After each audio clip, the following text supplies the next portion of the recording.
കാടുമായി ബന്ധപ്പെട്ടൊരു ദേവനുണ്ട്. കാടുമായി ബന്ധപ്പെട്ട ദേവന്മാരുണ്ട്. ആകാശവുമായി ബന്ധപ്പെട്ട ദേവനുണ്ട്. ഭൂമിയുമായി ബന്ധപ്പെട്ട ഭൂമി എന്ന് പറയുമ്പോൾ ഇവർക്ക് അമ്മ തന്നെ കേട്ടോ. നമ്മള് ഭൂമി മാതാവ് എന്ന് പറയുന്ന പോലെ ശരിക്കും പറഞ്ഞാല് സൂര്യദേവനാണോ? അല്ല, ആണോ? സൂര്യദേവനും സോറി ആകാശം തോന്നുന്നു. ആകാശദേവനും ശരിയാ, ആകാശദേവനും ഭൂമി ദേവിയും കൂടി ഒന്നിച്ചായിരുന്നു. മീൻസ് എനിക്കൊന്നും അവര് തമ്മിൽ ഭാര്യ ഭർത്താവ് അങ്ങനെ തോന്നുന്നു. എന്റെ വായന എനിക്ക് മനസ്സിലായത്. അങ്ങനെ ഇവര് ഒരു ദിവസം ഇവിടെ ശരിക്കും പറഞ്ഞു കഴിഞ്ഞാല് ചരിത്രം ഇവരുടെ ഇതിൽ ഞാൻ വായിച്ചിട്ട് മനസ്സിലായി മൊത്തം ഇരുട്ടായിരുന്നു മൊത്തം. അങ്ങനെ ആകാശവും ഭൂമിയും കൂടി അങ്ങ് ഒന്നിച്ചുള്ള ഒരു സന്ദർഭത്തെയാണ്. സെറ്റപ്പ് എന്ന് പറയാൻ പറ്റില്ല, നീ അനാവശ്യമായ രീതിയിൽ പറയുന്നുണ്ട്. അങ്ങനെ ചിന്തിക്കുന്നവരുണ്ടാവും.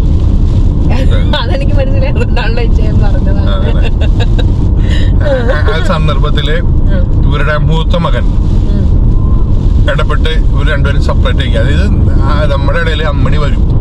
അമ്മണി വന്നിട്ട് അമ്മ മാറി കിടക്കുന്ന പറഞ്ഞ പോലെ മൂത്ത മാമ വന്നിട്ട് സെപ്പറേറ്റ് ആക്കി. ഓരോരുത്തരെ മേലേക്ക് വിട്ടു, ഒരാളെ താഴത്തേക്ക് വിട്ടു. അങ്ങനെയാണ് ആകാശം മേലെ പോയതും ഭൂമി താഴെ വന്നതും. ആ അവരുടെ മകനിലെ മൂത്ത മകനാണ് ഈ പുള്ളിക്കാരൻ ഈ കാടിന്റെ ദേവനായി മാറിയത്. പേരൊക്കെ എന്താന്ന് ചോദിച്ചു കഴിഞ്ഞാൽ എനിക്ക് വലിയ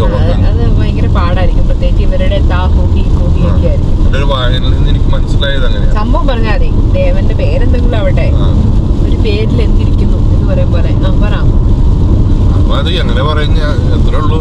ഞാൻ കാട് പറഞ്ഞപ്പോഴേ കാടിന്റെ ദേവൻ എനിക്ക് അങ്ങനെ പെട്ടെന്ന് ഈശ്വര് തോന്നിയിട്ടുണ്ട്. എല്ലാ രാജ്യങ്ങളിലല്ല, എന്ത് സംഭവം ഹിസ്റ്ററിയിൽ എടുത്ത് നോക്കിയാണ്. ഹിസ്റ്ററി എന്ന് പറയാൻ പറ്റില്ല, ഹിസ്റ്ററി അല്ലല്ലോ ഇതൊന്നും. മിത്ത് അങ്ങനെ പറയണം. എല്ലാ മിത്തിനും തമ്മിലും പരസ്പരം ഒരു കണക്ഷൻ ഉള്ള പോലെ തോന്നിയത് എനിക്ക് തോന്നുന്നു. ഇതിന്റെ എനിക്കത് തോന്നിയിട്ടുണ്ട്. പക്ഷെ ഞാൻ ചെന്നൊക്കെ ഒറ്റ കാര്യം ചെന്നാല് പണ്ട് മുതലേ എല്ലാ ആൾക്കാരും ബുക്ക് വായനയും മറ്റു പല സംഭവങ്ങളും ഏതോ ഒരാൾ എഴുതിയത് വായിച്ചിട്ടുണ്ട്. ബുക്ക് വായന ആയിരിക്കില്ല, എല്ലാം ഒരു കൊളാബ് ചെയ്ത് നിൽക്കുന്ന ഒരു സംഭവമാണ്. അതുപോലെ ഇവിടെ പറയുന്ന ഒരു സംഭവമാണ് നമ്മുടെ നാട്ടില് കാലദേവൻ എന്ന് പറയുന്നുണ്ടല്ലോ. അതുപോലെ ഇവിടെ ഒരു മരണത്തിന് ദേവിയാണ്. ഇവിടെ മരണത്തിന് ഇവിടെ നോക്കുമ്പോ അതായത് കാലന്റെ പെങ്ങള് ഇവിടെ ഉണ്ട്. ഭാര്യ പെങ്ങള് അതെന്തേലും ആവട്ടെ, അത് ഇവിടെ ആളുണ്ട്. ശരിക്കും പറഞ്ഞു കഴിഞ്ഞാല് നമ്മൾ പറഞ്ഞു കഴിഞ്ഞാൽ മിൽഫോർഡിലേക്ക് പോകുന്ന മറ്റേ ആളുടെ മരണത്തിന് ശേഷമാണ് ഇവിടെ മരണം വന്നു തുടങ്ങിയെന്ന് പറയുന്നത്. അതിന് മുന്നേ മരണം ഉണ്ടായിരുന്നില്ല. എനിക്ക് ഇതൊക്കെ എല്ലാം കൂടി വായിക്കുമ്പോ നമ്മുടെ പണ്ട് രാവണന്റെ കഥയൊക്കെ എനിക്ക് തോന്നുന്നു. അയ്യോ, മരിക്കാതിരിക്കാന് ഇത് ചിരഞ്ജീവി ഒരു സംഭവം ഇല്ലായിരുന്നോ? എന്തോ യാഗം നടത്തി അങ്ങനത്തെ അല്ലേ? അങ്ങനെയൊക്കെ ഉണ്ടല്ലോ നമ്മുടെ ഹിന്ദു മിത്തോളജി. എവിടെയൊക്കെ ഞാൻ മുന്നേ കണ്ടിട്ടുണ്ടല്ലോ കേട്ടിട്ടല്ലോ എന്നൊക്കെ നമുക്ക് തോന്നും. യാഗങ്ങളും കാര്യങ്ങളും അതുപോലെ തന്നെയായിരുന്നു ഈ പുള്ളിയും. ഇതൊക്കെ ഞാൻ വായിച്ചിട്ട് എന്റെ ആ വായിൽ നിന്ന് ഞാൻ മനസ്സിലാക്കിയതാട്ടോ. ചിലപ്പോ ഇതിൽ നിന്ന് എന്തെങ്കിലും തിരുത്തലുകൾ ഉണ്ടെങ്കിൽ മുന്നേ പറഞ്ഞ പോലെ കമന്റ് ബോക്സ്. ഇത് ഞാൻ പറയുന്നത് നിങ്ങളെ ആരെങ്കിലും കേട്ടിട്ട് ഇതുപോലെ തന്നെയാണ് എന്ന് വിശ്വസിക്കാനല്ല. ഇത് ഞാൻ മനസ്സിലാക്കിയതാണ്. നിങ്ങൾക്കും നിങ്ങളുടേതായ രീതിയിൽ നോക്കാം, അറിവുകൾ പങ്കുവയ്ക്കൂ. അങ്ങനെയല്ലേ? അങ്ങനെ അയ്യോ കൊള്ളാം. കാറ്റാടി പെട്ടെന്ന് കാടിനെ കുറിച്ച് ചോദിച്ചപ്പോ പറഞ്ഞു. തണലത്തര മതിലില്ല മനസ്സുകളുടെ പ്രണയക്കുളിരും മാറ്റുള്ളൊരു പെണ്ണും മറയത്തൊളി കണ്ണും. ബാക്കി എന്തായിരുന്നു?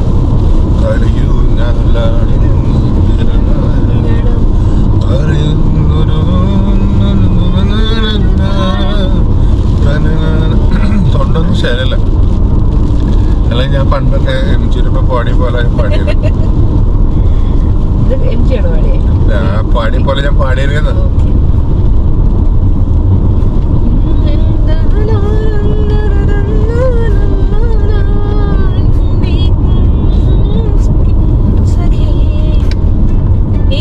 ഇതുപോലെയുള്ള വഴികൾ വേറെ നമ്മുടെ നാട്ടിലുമായിട്ട് എന്തെങ്കിലും കണക്ഷൻ ഉണ്ടോ?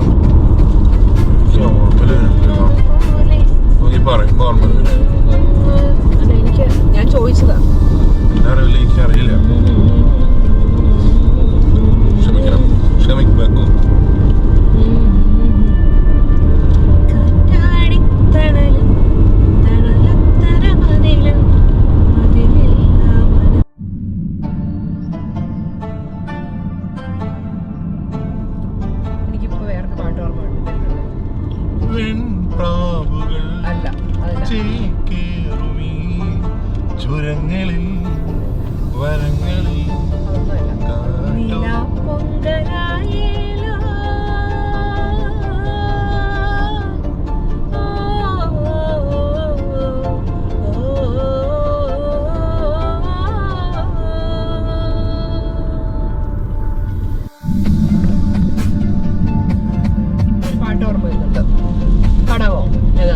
കോടമഞ്ഞിൻ താഴ്വരയിൽ കടമ്പ് പൂക്കുമ്പോൾ ചോപ്പിട്ട് നമ്മൾ നിർത്തിക്കുന്നുണ്ടല്ലോ ചവിട്ടി കൂടാശാന. നോക്ക് നോക്ക് നോക്ക് പിള്ളേരെ നോക്ക്. മഞ്ഞും മഴയും കാട്ടാറും കാടിനെ മേയ്ക്കും സുന്ദരങ്ങൾ അല്ലേ? അതിന് അയ്യോ വെള്ളം എന്ന് പറഞ്ഞേ മൊത്തത്തിൽ ടാസ്ക് തരാണ്. എന്താണ്? നീ എന്റെ ഇഷ്ടത്തിനൊരു കവിത സൃഷ്ടിക്ക്. വേണ്ട, നിങ്ങളിപ്പോ പാടുമെന്ന് എനിക്കറിയാം. വരും റോട്ടിലൂടെ 4 ചക്രം ഉരുളുന്നു, നിന്നെ നോക്കി നിനക്കു നോക്കി പോകുവാനായി പാത ദൂരെ. ആഹാ ഓഹോ ഓഹോ ആഹാ, പച്ച പുതപ്പിൽ മേഞ്ഞു നിൽക്കും പച്ച കൂടാരം. ആഹാ ഓഹോ, നിനക്കു സൈഡിൽ ചെരിഞ്ഞും മറിഞ്ഞും നിൽക്കും 2 മാമലകൾ. മലയാളം എന്നൊരു നാടുണ്ട്. ഇതാണ് ഞാൻ കവിത പാടിയ കുഴപ്പം. അപ്പൊ അത് വെച്ചിട്ട് വേറൊരു പാട്ട് പാടും മനുഷ്യന്മാർ. അത് നമുക്ക് എഴുതാത്തതും പാടാത്തതൊക്കെ അതുകൊണ്ടാണ്. വളർന്നു വരേണ്ട യുവ സാഹിത്യകാരനായിരുന്നു. എന്തായാലും ഇറോട്ടിക് കവിയൊന്നും ആവാതിരുന്നാ മതിയായിരുന്നു. നമ്മള് കാറിനകത്ത് ഇരുന്നുകൊണ്ട് കാണുന്നത് ഒരു ഡയറക്ഷനിലേക്ക് മാത്രമുള്ള വ്യൂ ആണെങ്കിൽ സാറ് പുറത്തിറങ്ങി മൊത്തത്തിൽ ഇരുന്നും എഴുന്നേറ്റും ചുറ്റിനുമുള്ള എല്ലാ വ്യൂസും എടുക്കുന്നുണ്ട്.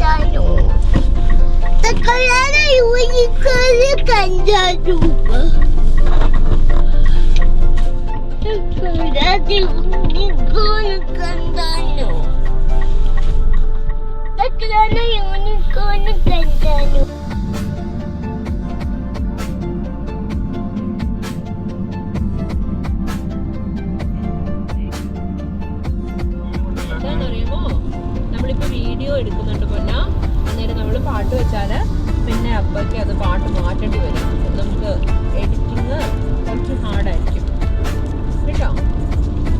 നമുക്ക് കോപ്പിറൈറ്റ് വരും നമ്മുടെ വീഡിയോ എടുക്കുമ്പോൾ. ഓക്കെ, പാട്ട് വേണേ പാടാം. അമ്മണി ഒരു പാട്ട് പാടിയേ. അമ്മണിക്ക് ഇഷ്ടമുള്ളൊരു പാട്ട്, അമ്മണിക്ക് അറിയാവുന്നൊരു പാട്ടുണ്ടല്ലോ, പാടാവോ? ഏതാ അമ്മണി?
നമ്മുടെ വണ്ടിമ്മ ഇരിക്കുന്ന കീയാനന്മാരെ കിട്ടിട്ടോ എന്നുള്ള കാര്യം സംശയം. പക്ഷെ മറ്റുള്ളവരുടെ വണ്ടിയമ്മ ഇരിക്കുന്നു. കാരണം നമ്മുടെ വണ്ടിയമ്മ ഇരുന്നപ്പോഴേ കോൺസെൻട്രേഷൻ റബ്ബർ കടിച്ചു പൊട്ടിക്കുന്നുണ്ടോ എന്ന് നോക്കുന്നത്.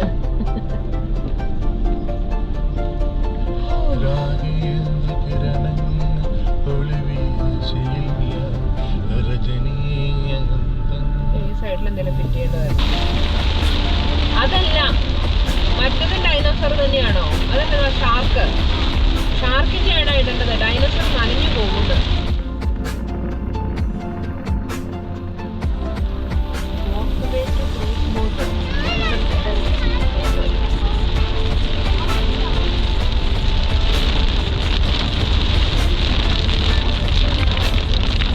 നമുക്ക് എന്തായാലും സമയമുണ്ട്, 1:30 വരെ സമയമുണ്ട്. ഇപ്പൊ തിരിച്ച് വരാനും എടുക്കാനൊക്കെ ഉള്ള വഴിയുണ്ടല്ലോ.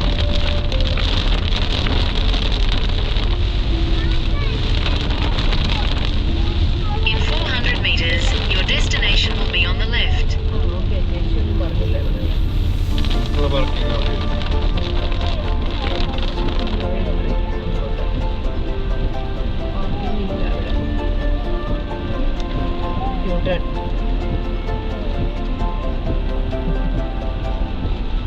നമുക്കുള്ള പാർക്കിംഗ് അവിടെ ബസ്സിൽ വന്ന് നമുക്ക് മാത്രം. ക്യാമറ എടുക്കാതിരിക്കുന്നതായിരിക്കും നല്ലത്.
കല്ല് തടഞ്ഞിരിക്കണ നീ വെള്ളം വരുന്നിടത്ത്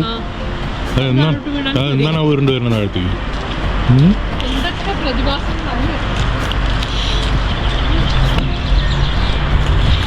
അപ്പൊ നമ്മുടെ യാത്ര ഇവിടെ അവസാനിപ്പിക്കുകയാണ് അല്ല ടിൻഡു?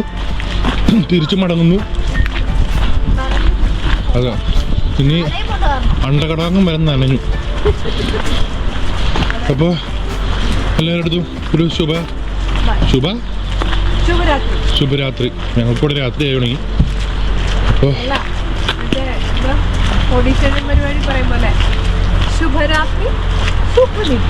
അതെ, ഞങ്ങളുടെ ഇവിടുത്തെ സമയം വെച്ചിട്ടാണ് അങ്ങനെ പറഞ്ഞത്. എന്തായാലും ഒരു നല്ലൊരു ട്രിപ്പായിരുന്നു. നാക്കുകൾ വിറച്ച് കുഴയുന്നു. നല്ല തണുപ്പുണ്ട്.